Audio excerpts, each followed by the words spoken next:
कि ये इतिहास की सबसे बड़ी एविएशन डील है। इतनी बड़ी डील आज तक किसी ने नहीं की कि जितनी एयर इंडिया ने टाटा सन्स ने की है।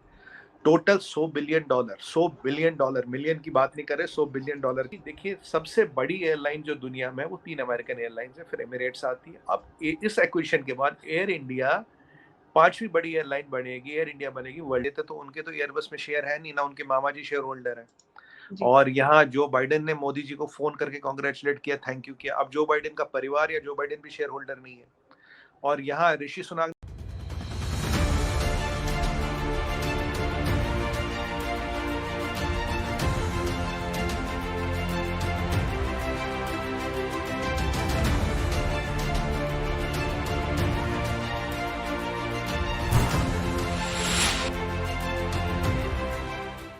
नमस्कार दोस्तों, मैं हूं आपके साथ अंबर जैदी और हमारे साथ मौजूद हैं आज सुमित पीर जी। और हम आज बात करने वाले हैं एयर इंडिया और टाटा सन्स के हाथों में चली गई थी जनवरी में।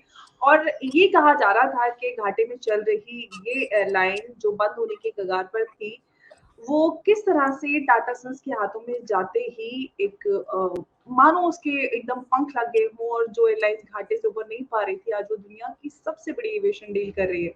इसी पर हम आज बात करने वाले हैं सुमित जी से कि आखिर क्या डील है, किस तरह से भारत को फायदा इससे होने वाला है। बहुत स्वागत है सुमित जी आपका। थैंक यू नमस्कार। अमर जी, शो पे बुलाने के लिए धन्यवाद। नमस्कार, सभी दर्शकों को जी, प्रणाम। देखिए, बहुत-बहुत धन्यवाद आपका।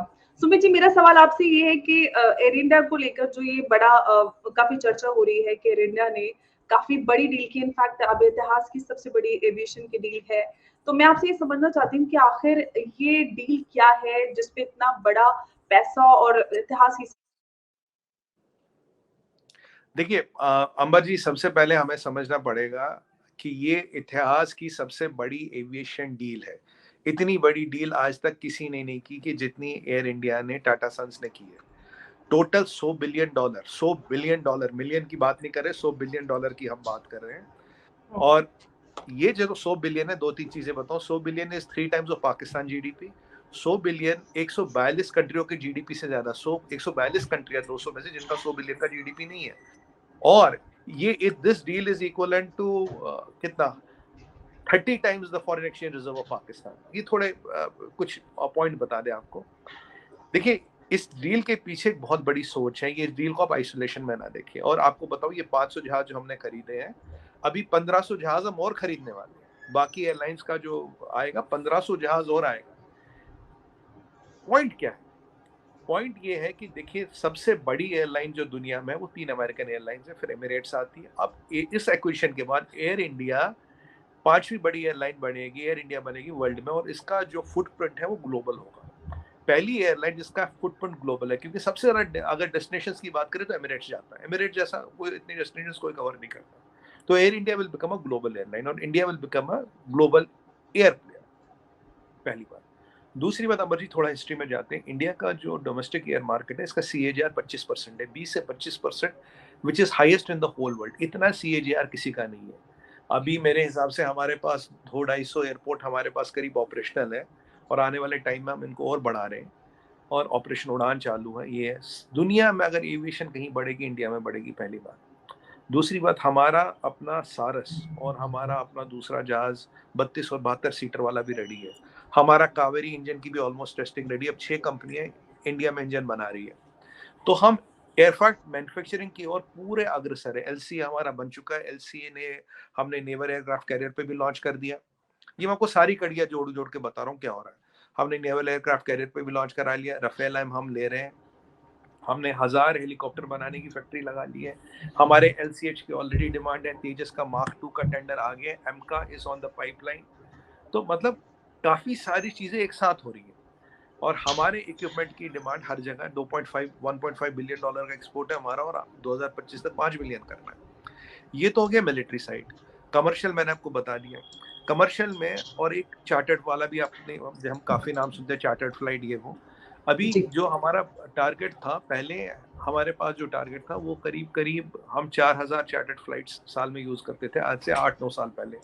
अभी ये जाके 4 मिलियन बढ़ गया। तो मेरा अंदेशा ये है कि हम आने वाले टाइम में जो डगलस, सिस्ना वगैरह से छोटे जहाज ये भी इंपोर्ट नहीं करेंगे, सब इंडिया में बनेंगे। एक इंजन में कमी थी, इंजन हमारे ऑलमोस्ट 5 कंपनियां बना रही है। आज हमारा कावेरी इंजन भी ऑलमोस्ट डन है, बस हाई थ्रस्टिंग टेस्टिंग रहती है, बट जो रशिया में टेस्टिंग हो रही थी वो सक्सेसफुल हो गई है, तो हमारे पास इंजन भी आ गया। इंजन की थोड़ी बहुत हमारे पास दिक्कत थी।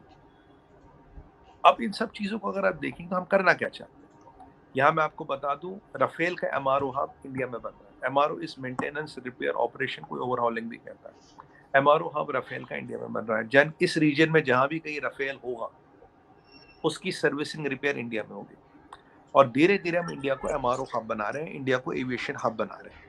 एविएशन इंडस्ट्री को वर्ल्ड क्लास लाने का ये पूरा प्लान है। 2030-35 तक India will be a global aviation power. Game plan ये है। इसमें इसमें कड़ियां क्या क्या है? पहले एमआरओ अब हम फैसिलिटीज यहाँ खोल रहे हैं, मेंटेनेंस रिपेयर ओवरऑल। देखिए, यूनाइटेड की हब है नरिता, जापान। काफी की है सिंगापुर, काफियों का है हांगकांग, क्योंकि वहाँ एमआरओ फैसिलिटीज है, हमारे यहाँ नहीं थी।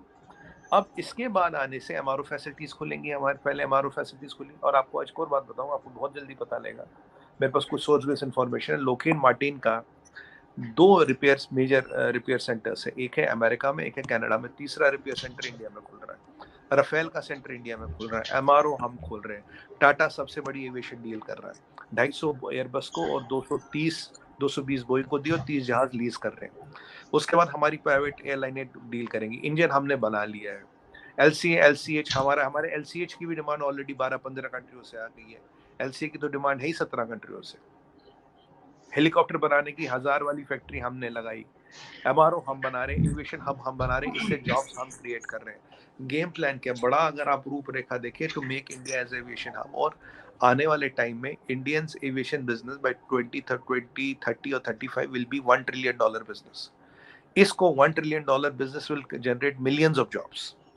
इस सब का जो सांचा है ये खींचा जा रहा है, और ये तभी होगा जब आप दुनिया के मैप पे आओगे। दुनिया के मैप पे आने के लिए तो काफी बड़ा स्टेप लिया रतन टाटा जी ने, चंद्रशेखर साहब ने, कि इतना बड़ा पैसा लगा रहे हैं वो इंडिया को ग्लोबल एविएशन पावर बनाने में। अब आप जी देखेंगे लॉन्ग रन में एविएशन हब्स सिंगापुर नहीं होगी, एविएशन हब्स हांगकांग नहीं होगी, एविएशन, क्योंकि अगर आप एशिया में देखें तो एशिया का सेंटर इंडिया है। इंडिया जी होनी चाहिए। अगर मैं आपको बता दूं, आज आपको एक और प्रोडिक्शन करूं, जब नोएडा का एयरपोर्ट बनेगा हमारा 2028 तक, उसका लास्ट फेज भी बनेगा। जी 2028 के बनते ही 2 एयरपोर्ट गेम से बाहर निकल जाएंगे, एक इस्तांबुल और एक दुबई। क्योंकि ट्रैफिक फिर इतना यहाँ डाइवर्ट होगा, इतना। देखिए दुबई में क्या है, दुबई में डाइवर्जन पॉइंट ही तो है। Istanbul is a diversion point of all of Europe, क्योंकि ये हब्स एब्सोल्युटली हमें बनना है, ये बिजनेस हमें लेना है। यहाँ ट्रांजिशन, जॉब्स, एविएशन इंडस्ट्री। तो अब हम कमर्शियल एविएशन की बात करें, मिलिट्री एविएशन की बात करें, मैन्युफैक्चरिंग की बात करें, इंजन की बात करें, हम चार्टर्स की बात करें, हम स्मॉल एयरक्राफ्ट की बात करें, मीडियम एयरक्राफ्ट की बात करें, ये सब यहाँ हो रहा है। और हमने देखो रॉल्स रॉयस हमें टेक्नोलॉजी ट्रांसफर भी दे रहा है। और आपको मैं बताऊँ, बोइंग और एयरबस के, दर्शकों की जानकारी के लिए बता रहा हूँ, करीब 30-35 जो सप्लायर्स है वो इंडिया में है। और आपको एक और जी बात बता दूं कि ऑलरेडी टाटा का जॉइंट वेंचर बोइंग के साथ भी, एयरबस के साथ भी, तो इनका काफी कंपोनेंट भी इंडिया में बनने वाला है। ऐसा नहीं कि सारा बाहर जा रहा है। तो एक जी ये बहुत बड़ा, एक $1 ट्रिलियन का जो गेम प्लान है, उसके वेरियस सांचे बिठाए जा रहे हैं। इसको आइसोलेशन में ना देखिए, आप देखिए कल। और मैं एक चीज जवाब बोलूं यहाँ पे, ये लोग यहाँ क्रोनी कैपिटलिज्म वगैरह की बातें करते हैं जी, अदानी अंबानी, ये वही फेवरेट टॉपिक है ना। कल जी आप देखा, अंबर जी आपने देखा होगा, कल जब ये डील हुई तो मैक्रोन का तो एयरबस में शेयर नहीं है, न उनके मामा जी जी वहां मैं शेयर होल्डर आपसे है। सुमित जी यही सवाल करने वाली थी कि कल हमने देखा जैसे ये डील का अनाउंसमेंट हुआ उसके बाद से हमने देखा कि दुनिया की जो 4 बड़ी शक्तियां हैं उनके लीडर्स से एक दूसरे को बधाइयां दी। अमेरिकी राष्ट्रपति जो बाइडेन हो, ब्रिटेन के राष्ट्रपति प्रधानमंत्री सॉरी ऋषि सुनक, या फ्रांस के राष्ट्रपति इमैनुअल मैक्रो की बात करें, या हमारे राष्ट्रपति मोदी जी एक दूसरे को बधाई दी गई। तो मैं इस डील की अहमियत आपसे जानना चाहती हूँ कि आखिर जो 4 शक्तियों ने एक दूसरे को आपस में बधाइयां दी, ये डील कितनी अहम है चारों के लिए? देखिए, सबसे पहली बात तो एक चीज, देखिए जब मैक्रोन साहब बधाई देते तो उनके तो एयरबस में शेयर है नहीं, ना उनके मामा जी शेयर होल्डर है। जी और यहाँ जो बाइडेन ने मोदी जी को फोन करके कॉन्ग्रेचुलेट किया, थैंक यू किया। अब जो बाइडेन का परिवार या जो बाइडेन भी शेयर होल्डर नहीं है।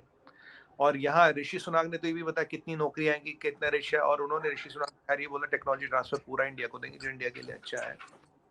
मतलब अब ये जो लोकहिंड मार्टिन वाली खबर है, बड़ी खबर है, ये दुनिया में तीसरा बड़ा यूनिट खुलेगा इंडिया में, और राफेल का तो खुल ही रहा है। और आने अब मेरे को जो खबर ये भी आई है सूत्रों से कि रशियंस भी कंटेम्पलेट कर रहे हैं कि वो सुखोई इंडिया में बनाए। ये भी खबर आ रही है। तो इंडिया सॉफ्टवेयर हब था, आईटी हब था, अब एविएशन हब भी बनने जा रहा है। अब देखिए, जब जो बाइडेन बधाई दे तब क्रोनी कैपिटलिज्म नहीं है, मैक्रॉन बधाई दे क्रोनी कैपिटलिज्म नहीं है, तब सब ठीक है, सब ठीक है। वो फ्रांस के प्रधानमंत्री में ढीलाई, उन्हें बधाई देनी चाहिए। और जब यही ऋषि सुनाक बधाई दे और बोले इतनी नौकरी की, तब कोई दिक्कत नहीं। पर मोदी जी, अंबानी, अदानी, मोदी का साया अंबानी, मोदी अदानी बाई बाई, ये आपको दर्शाता अपोजिशन की चाल को। जब देश आगे बढ़ रहा, देश आगे चल रहा, तब भी कुछ लोगों के पेट में दर्द हो रहा, बहुत लोगों को तकलीफ हो रही है। अब क्या जो बाइडेन भी क्रोनी कैपिटलिज्म प्रमोट कर रहा है, मैक्रॉन भी क्रोनी कैपिटलिज्म प्रमोट कर रहा है, ऋषि सुनाक भी कर रहा है। ये देखिए आप, ये एक एग्जाम्पल दर्शाती है, इनके चाल चरित्र और चित्रण को दर्शाती है कि कैसे लोग हैं। अब ये इंपॉर्टेंट डील है, क्योंकि ये बहुत बड़ी डील है। और इससे क्या होगा, देखिए बूस्टर क्यों है ये, जो मुझे पता है, मुझसे ज्यादा लोगों को पता है, लीडर्स को तो खैर बहुत ज्यादा पता होगी, उन्हें पता कि इंडिया का लॉन्ग टर्म प्लान क्या है। इस एविएशन हब की स्टोरी में जुड़ने के लिए हर कोई अग्रसर हो रहा है। जैसे इंडियन आईटी में हर कोई जुड़ा है, छोटी कंट्री, बड़ी कंट्री, हर एक के तार जुड़े हैं। जो पहले जुड़ेगा, जो जितना ज्यादा जुड़ेगा, उतना स्ट्रेटेजिक पार्टनर बनेगा, उसको उतना फायदा होगा। Because India has made its mind to be aviation power now. By 2030 और 35 will be global aviation power. और हो सकता है टॉप की 3 एयरलाइंस में हमारी एयर इंडिया आ जाए, पूरी संभावना है। ये इट्स 100% पॉसिबिलिटी, ऐसा नहीं है कि ये हो नहीं सकता। तो इसके प्रति हम पूरे अग्रसर हैं। इसीलिए दुनिया की विश्व शक्तियां हमारे साथ जुड़ रही हैं। और अंबर जी, आज के रिसेशन की दुनिया में कौन 100 बिलियन डॉलर के ऑर्डर दे रहा है? यहाँ तो पाकिस्तान को कोई 1 बिलियन नहीं दे रहा है। भीख मांगते मांगते कटोरे घिस गए, जूतों के पार फट गए, तो 1 बिलियन नहीं दे रहा। 100 बिलियन सोनिए, 100 बिलियन। और कहते हैं दुनिया में रिसेशन है। यहाँ भगवान की कृपा से कोई रिसेशन नहीं है, सब बढ़िया है। मैं तो हर चैनल पे ये कहता रहा हूँ, इंडिया में कोई दिक्कत नहीं है। दिस है टेस्टिमनी टू द फैक्ट, जो कह रहे इकोनॉमी खराब हो गई, मोदी ने बेरोजगारी, इकोनॉमी का क्या कर दिया, महंगाई। ये हो गया, वो हो गया। अरे भैया, 100 बिलियन क्या क्या यहाँ लड्डू में बट रहे हैं? यहाँ क्या ये कि फर्जी नोट छप रहे? 100 बिलियन डॉलर का ऑर्डर, और इकोनॉमी पे सवाल उठाते हो? किस मुंह से सवाल उठाते हो? सवाल उनसे ये करूंगा आज मैं। जी जी, बिल्कुल। और ये इतनी बड़ी डील, मुझे लगता है जो लोग इस तरह का सवाल उठाते हैं, उनके मुँह पे बड़ा तमाचा है कि भारत इतनी बड़ी ऐतिहासिक डील करता है। और इस ऐतिहासिक डील की अगर हम बात करें, तो आखिर इसको लेकर क्या प्लानिंग है? लॉन्ग टर्म किस तरह की प्लानिंग है इस डील के हवाले से? देखिए, सबसे पहले तो एयर इंडिया को ग्लोबल कैरियर बनाना है। लॉन्ग रन में एयर इंडिया को नंबर 3rd या 4th स्टेज पे लाना है। हमें अपने एयरपोर्ट्स बनाने हैं, हमें एमआरओ यहाँ बनना फॉर कमर्शियल, हमें एमआरओ बनना है मिलिट्री का, हमें एयरफोर्स, हमें अपने 32 और 72 सीटर की प्रोडक्शन करनी है, लॉन्ग रन में उसका बड़ा जहाज भी बना दें। हमें अपना एलसीए एलसीएच हेलीकॉप्टर यहाँ बनाने हैं। और हमें हजारों अटैक हेलीकॉप्टर चाहिए, बिकॉज जो हमारे पास अटैक हेलीकॉप्टर है अभी हंड्रेड्स में। Looking at the geopolitical needs, we need in thousands. Recognition, air ambulances काफी। और by the way, आज 157 एयर एम्बुलेंसेस पाकिस्तान में ग्राउंड कर दी, क्योंकि उड़ाने का तेल नहीं है। ये मैं थोड़ा कंपैरिजन के लिए बता रहा था। तो यहाँ पे ये हमें बताना है। फाइटर यहाँ बनेगा। Now we are part of Su-57 program. Russians have invited us to be a part of ये Su-75 प्रोग्राम, जो 5.5-6 जनरेशन का एयरक्राफ्ट है। F-35 यहाँ पे आता, सबसे बड़ा एयर शो हम कर रहे हैं। अब हम एयर शो में नंबर 3 है। और अभी जो हमें तो F-22 भी, रैप्टर भी यूएस ने दिया था, but we are not interested. मतलब मेरे कहने का मतलब, ये चीजें क्यों जोड़ रहा हूँ, एविएशन सेक्टर को लेके 1 ट्रिलियन या ज्यादा बनाने की पूरी कवायद है। इसमें ना we are fitting in the packs, ये हम पैक्स फिट इन कर रहे हैं। और जो हमारा डोमेस्टिक एयर मार्केट है, CAGR 20 से 25% है मर्जी में दुनिया में, और कहीं नहीं है। इंडस्ट्री का CAGR 7-8% है। हम 20 से 25% की बात करें, दुनिया को यहाँ आना पड़ेगा, जरा देर लगेगी। मनाना नहीं है, सबको आना पड़ेगा। मनाने की जरूरत किसी को नहीं, सबको आना पड़ेगा, क्योंकि ये दुनिया की जरूरत है, हमारी जरूरत नहीं है, दुनिया की जरूरत है। If you have to be part of the revolution. और देखिए, सॉफ्टवेयर हमारा है, मैन्युफैक्चरिंग हमारी है, लोहा, एल्युमिनियम, कार्बन फाइबर जो लगता हमारा है, इंजन हमारा है, टेक्नोलॉजी हमारी, कंट्रोल हमारे, मार्केट हमारा। अब यहाँ नहीं आओगे तो कहाँ जाओगे? और हम एयरपोर्ट बढ़ा रहे हैं, एविएशन फैसिलिटीज बढ़ा रहे हैं। और आप देखिए, हम अगर आप ड्रोन्स में भी हम काफी, हमारा ऊंचा नाम हो रहा, we are also almost dominating the drone. अब तो हम यूएवी भी बनाने लगे। अभी जो एरो शो में जो मॉनिटरिंग हुई थी 12,000 फीट से, जो हमारा यूएवी था डीआरडीओ ने बनाया, it's a very successful UAV. तो अनमैन्ड एरियल व्हीकल्स अब बनाने लगे हैं।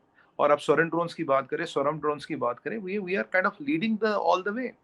तो ये सारी चीजें हो रही है and this is a revolution in happening. मतलब आपके मेरे लाइफ टाइम में we are seeing a revolution. हमने एयर इंडिया में वो देखा कि जब लिटरली खिड़कियां दरवाजे बजते थे, और आज वही एयर इंडिया नंबर 1 बनने जा रही। मेरे को हमेशा एयर इंडिया पे की ताकत पे भरोसा, डाउट नहीं था, बट चलाने वाले हाथ, जो कहते हैं ना, intention of karma determines the outcome of karma. अब देखिए, they are in the right hands and Mister Ratan Tata is the best man, he is the son of soil. उनके हाथ में है, तो ये डेफिनेटली अंबर जी ग्लोब की टॉप 3 एयरलाइन बनेगी, कोई नहीं रोक पाएगा हमें। एयर इंडिया को लेकर जब लगभग 1 साल पहले जब ये डील टाटा के पास गई थी वापस, तो तब ये कहा जा रहा था कि इसकी नेटवर्थ क्या है, एयर इंडिया पे कितना कर्जा है, किस तरह से एयर इंडिया चलेगी। और आज की डेट में हम बात करें कि वही टाटा सन्स एयर इंडिया इतनी बड़ी डील करता है इतिहास के एविएशन की। तो मैं आपसे ये जानना चाहती हूँ कि अभी क्या स्थिति है? और वो तो जाहिर है कि पता चलता है इतनी बड़ी डील करता है, तो क्या स्थिति है? उसको कितना फायदा फ्यूचर में इस पूरी डील से होने वाला है? देखिए, अभी जो अगर आप देखें, जो एविएशन मार्केट सबसे बड़ा है और जो सबसे ज्यादा एयरपोर्ट है यूनाइटेड स्टेट्स ऑफ अमेरिका में, हजारों में है। मतलब हम वहाँ आसपास भी नहीं है, क्योंकि वहाँ तो प्राइवेट एयरपोर्ट्स भी है, प्राइवेट एयर स्ट्रिप्स है, काफी कुछ है। अगर आज आज आप परिस्थिति देखें, अभी एक ही बड़ी एयरलाइन है दुनिया में जिसको मैं ग्लोबल एयरलाइन मानता हूँ, वो है एमिरेट्स। क्योंकि अमेरिकन एयरलाइंस जो है वो मोस्टली अमेरिका में चलती है। देखिए, अमेरिका में पैसेंजर ट्रेन है नहीं, रेलवेज केवल फ्रेट ले जाती है, पैसेंजरों को हार्डली कहीं ले जाती है। आपने देखो नहीं, डेट्रॉइट से शिकागो ट्रेन है या कोई नहीं है, वॉशिंगटन से कहीं, mostly it is it's freight only. पूरा अमेरिका घूमता जहाज में। वो परिस्थिति यहाँ बहुत जल्दी आने वाली है। मोस्ट ऑफ द इंडिया, मैंने पूरा तो नहीं कहूंगा, most of the India will be using planes. जैसे अभी हम ट्रेन को यूज करें, प्लेन्स को यूज करें। इसलिए हमारा एयरपोर्ट बनाने का पोटेंशियल, हमारे जहाज लाने का पोटेंशियल, हमारे हजारों जहाज लाने का पोटेंशियल, और कभी ईश्वर की कृपा हुई हमारे यहाँ भी एयरपोर्ट हजारों में होंगे। आज नहीं होंगे, 10 साल, 20 साल, 50 साल डाउन द लाइन 100% होंगे। ये होगा। दूसरी बात है कि जब जब इतनी डेवलपमेंट होती है तो एक इंडस्ट्री एक ग्लोबल स्ट्रेचर लेती है। दूसरी बात, अगर आपको एक ग्लोबल मार्केट भी कैप्चर करना है, देखिए रतन टाटा जी का एयर इंडिया लेने का डोमेस्टिक एयरलाइन का कभी इरादा नहीं था। उन्होंने पहले सिंगापुर एयरलाइन से भी टच किया, टाइप किया था, विस्तारा विस्तारा भी इसी में मर्ज होगी। आइडिया क्या था? आइडिया था एक इंडियन ग्लोबल एयरलाइन। क्योंकि जब एयर इंडिया बनाया था जेआरडी साहब ने, तो तब भी आइडिया ही था इंडियन ग्लोबल एयरलाइन पर। फिर वो आप जानते, फिर क्या हुआ, टेक ओवर हुआ, होस्टाइल टेक ओवर हुआ, ये सब हुए। अब इंडिया की ग्लोबल एयरलाइन बनेगी एयर इंडिया, क्योंकि हमारा कंपटीशन कहीं ना कहीं जाके एमिरेट्स से। और एमिरेट्स को मैं भी ग्लोबल एयरलाइन मानता हूँ, क्योंकि जितनी ज्यादा डेस्टिनेशन पे एमिरेट्स जाता है, उतनी डेस्टिनेशन पे कोई नहीं जाता। एमिरेट्स को टक्कर देनी है, एमिरेट्स का मार्केट लेना। और अब एमिरेट्स कहाँ से चलती है अंबर जी? दुबई। तो एमिरेट्स का हब इसीलिए दुबई है। दुबई में काफी जो, मैंने क्यों आपको बोला, इस्तांबुल और दुबई, इस्तांबुल और दुबई के चलना, खासकर इस्तांबुल के तुर्की के चलने का एक मेन रीजन है टर्किश एयरलाइन। टर्किश एयरलाइन भी काफी दुनिया में जाती है। तो जो जो सेंट्रल पॉइंट है वो बिटवीन द वर्ल्ड, वो टर्की है, और उनकी एयरलाइन काफी जगह जाती है। जब आप इंटरनेशनल एविएशन हब बनोगे तो बिजनेस खुद आएगा। और हमारे यहाँ सबसे अच्छी बात है, we are not only a routing spot, हमारे यहाँ एक सबसे बड़ा कंज्यूमिंग, सेल्फ कंज्यूमिंग इकोनॉमी है, एक बहुत बड़ा डोमेस्टिक एविएशन मार्केट है। इन दो चीजों को मैं कंबाइन करूं तो किसी भी लोग बंदे के लिए एविएशन इंडस्ट्री की आना जरूरी है। अब मैं आपको एग्जांपल बताता हूँ। अब हम एरो एशिया की बात करें। एरो एशिया में आपने देखा होगा 98 कंट्रीज, मतलब जिसका भी जहाज से लेना देना यहाँ था। 29 कंट्रीज के डिफेंस मिनिस्टर, 32 आए थे चीफ ऑफ आर्मी स्टाफ, और करीब 73 सीईओज आए थे। 73 ग्लोबल कंपनीज के सीईओज आए थे, मतलब इस इंडस्ट्री में 870 870 एग्जिबिटर थे, जिसमें 770 भारतीय थे। इसका मतलब है भारत में एक एविएशन इंडस्ट्री का एक बहुत बड़ा इकोसिस्टम बन रहा है। 110 एग्जिबिटर बाहर से आए थे, 110 एग्जिबिटर बाहर से आए थे। तो ये चीजें आपको क्या दर्शाती है? मतलब पहले हम जब 90s में एयर शो शुरू किया तो 4 कंट्री आती थी, छोटा मोटा मेला टाइप सा होता था। अब वर्ल्ड का 3rd biggest air show host कर रहे हैं, 3rd biggest after American Russian air show. और मेरी उम्मीद है नेक्स्ट ईयर तक, देखिए रशिया में सैंक्शंस की दिक्कत है, पता ईश्वर करे जल्दी ठीक हो, रशियंस हमारे दोस्त हैं, बट अगर वो ठीक नहीं रही, may be the world 2nd air show will be hosted in India. तो ये पूरी चीज को दर्शाता है कि पूरी एविएशन इंडस्ट्री पे ग्लोबल आउटरीच है। वो पैसेंजर, कार्गो, अटैक, हेलीकॉप्टर, आर्मिनरी, एमआरओ, लोकहिड मार्टिन की फैसिलिटी, सुखोई यहाँ बनाएगा, जितनी भी चीजें हम देखें, it is a part of a bigger game plan to make India as a aviation buff. Hub भी नहीं बोलूंगा, बफ, wherein we will start dominating the technology। और फिर यहाँ आएगी मैन्युफैक्चरिंग, फिर हम बनाएंगे जहाज। और हम जहाज किसके लिए बनाएंगे? We are the leaders of the global South. We will make jahaz for everybody. जैसे हमारी वैक्सीन हर एक के लिए बनी, वैसे जहाज भी हर एक के लिए बनेगा। That is the vision. खुद का भी भला, दुनिया का भी भला। जी, बिल्कुल, यही हमारी संस्कृति भी है और यही हम लोग बिलीव भी करते हैं कि हम अपना भी और साथ में दूसरों का भी भला सोचते हैं और ऐसा करते भी आए हैं, यही हमारा इतिहास रहा है। और ये जो पूरी डील रही टाटा सन्स की, उसको जिस तरह से आपने डिस्क्राइब किया, उससे पूरी तरह समझ में आता है कि जो प्रधानमंत्री मोदी का 5 ट्रिलियन इकोनॉमी का ख्वाब है, उसमें ये एक बड़ा मील का पत्थर और एक बहुत बड़ा कंट्रीब्यूशन साबित हो सकती है टाटा सन्स की ये डील, जो एविएशन के इतिहास में बहुत बड़ी डील मानी जा रही है और सभी भारतीयों के लिए बहुत गर्व की बात है कि भारत एक बड़ी ऐतिहासिक एविएशन डील आज कर रहा है और आज जो दुनिया की बड़ी सुपर पावर हुआ करती थी, वो आज इस चीज़ को लेकर खुद जश्न मना रहे हैं। ये बहुत बड़ी बात है कि आज हम इस स्थान पर पहुँचे हैं वापस। जी, आप कुछ कहना चाह रहे हैं शायद? अम्बर जी, 5 ट्रिलियन तो भूल जाइए। अभी अगर ईएनवाई के नंबर आए थे by 2045, pessimistic estimate, pessimistic, we will be $25.8 trillion economy. यानी कि 22 साल में हम $22 ट्रिलियन का जीडीपी जोड़ रहे हैं। और वो ऑर्गेनिक जीडीपी नहीं जोड़ेंगे, ऐसे नहीं कि साढ़े अभी 3.8 से हम 5 आएंगे फिर 8 नहीं। ये जो सेक्टर जुड़ेंगे, ये जो सेक्टर जुड़ेंगे, ये जुड़ जुड़ के ही तो वो 25.8 ट्रिलियन तक पहुंचेंगे। They are various initiatives, they are all trillion dollar initiatives. अगर मैं आपको नोएडा की एयरपोर्ट की बात करूं, जब ये बन के रेडी हो जाएगा, this will be the third और fourth biggest airport in the world, Asia's biggest airport. It will be it's the biggest carbon neutral airport in the world, creating 1 million jobs, 100,000 direct और 900,000 indirect. और इसके साथ Yamuna city का आपने नाम सुना होगा। Yamuna city is 2 times the size of Delhi, 4 times the size of Gurgaon. इतनी बड़ी बड़ी डेवलपमेंट हो रही है। और आपकी बजट में देखें, 10 लाख करोड़ का इंफ्रास्ट्रक्चर पुश। इसीलिए तो अदानी पे निशाना था, इसीलिए अदानी पे निशाना था। ये जो इंफ्रास्ट्रक्चर के पहिए जितने हैं, सब पे निशाना है। और निशाने अभी और लगेंगे। आपको, हमको तैयार रहना पड़ेगा प्रोपोगंडा को एक्सपोज करने के लिए। जी, बिल्कुल, तो जो भारत वापस अपने मुकाम पे बड़ी तेज़ी से जा रहा है, क्योंकि ऐसा नहीं है कि भारत कभी इतना बड़ा नहीं होता था, क्योंकि भारत सब जानते हैं कि एक डेवलप्ड और एक बहुत बड़ी शक्ति हुआ करता था और आज वापस उस मुकाम पर जा रहा है। तो जो भारत विरोधी ताकतें हैं, वो जिस तरह से भारत को उसकी इमेज को ग्लोबली या किस तरह से रिजीम चेंज करने की साज़िशें कर रही हैं। आपने शायद संडे गार्डियन की एक रिपोर्ट भी पढ़ी होगी, जिसमें साजिशें हो रही हैं, दिल्ली से लेकर लंदन तक किस तरह से भारत में रिजीम चेंज करने की जो साजिशें हैं, वो भी समझ में आती हैं, क्योंकि भारत मजबूत भारत किसी को पसंद नहीं आ रहा है और उम्मीद करते हैं कि भारत इसी तरह से आगे बढ़ता रहे और हम इस तरह की अपने मन में कामना रखते हैं और एक बार भारतीय के दिल में ये कामना है कि भारत इसी तरह से तरक्की करता रहे। सुमित जी, बहुत-बहुत धन्यवाद आपका। आपने इस डील को पूरी तरह से दर्शकों के लिए बहुत आसान बना दिया है कि किस तरह से ये फ़ायदेमंद हो सकती है, कितनी फ़ायदेमंद होने वाली है, क्या ये डील है, बहुत आसान शब्दों में आपने समझाया, उसके लिए आपका बहुत धन्यवाद। नमस्कार, जय हिंद। नमस्कार, जय हिंद।